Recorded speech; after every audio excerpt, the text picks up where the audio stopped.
राजा रेवत प्राचीन काल के एक प्रतापी और धर्मनिष्ठ राजा थे। यह कथा विष्णु पुराण और श्रीमद् भगवत महापुराण में वर्णित मिलती है।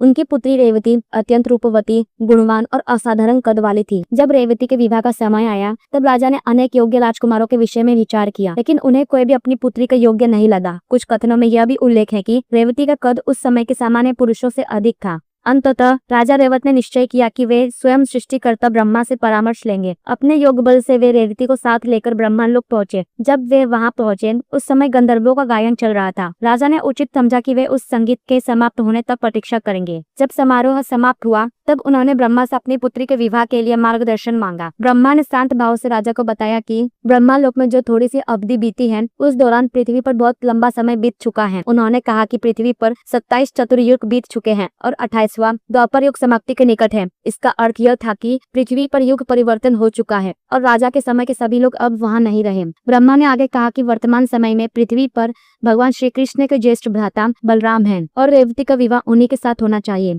जब राजा रेवत अपनी पुत्री के साथ पृथ्वी पर लौटे तो उन्होंने पाया कि मानव समाज, कद काठी और जीवन शैली सब बदल चुके हैं। कहा जाता है कि रेवती का कद उस समय के लोगों की तुलना में बहुत अधिक था। तब बलराम ने अपने हल्के स्पर्श से प्रतीकात्मक रूप से रेवती को वर्तमान युग के अनुरूप कर दिया और दोनों का विवाह संपन्न हुआ। यह कथा केवल एक विवाह प्रसंग नहीं, इसमें समय की सापेक्षता, युग परिवर्तन और जीवन की अनिश्चितता का संकेत मिलता है। पुराणों में विभिन्न लोकों में समय की गति अलग बताई गई है, जिससे यह शिक्षा मिलती है कि समय के प्रवाह को समझे बिना कोई भी निर्णय पूर्ण नहीं होता। साथ ही यह कथा यह भी दर्शाती है कि परिस्थितियां बदलती रहती हैं, इसीलिए मनुष्य को अहंकार त्याग कर धैर्य और विवेक से निर्णय लेना चाहिए।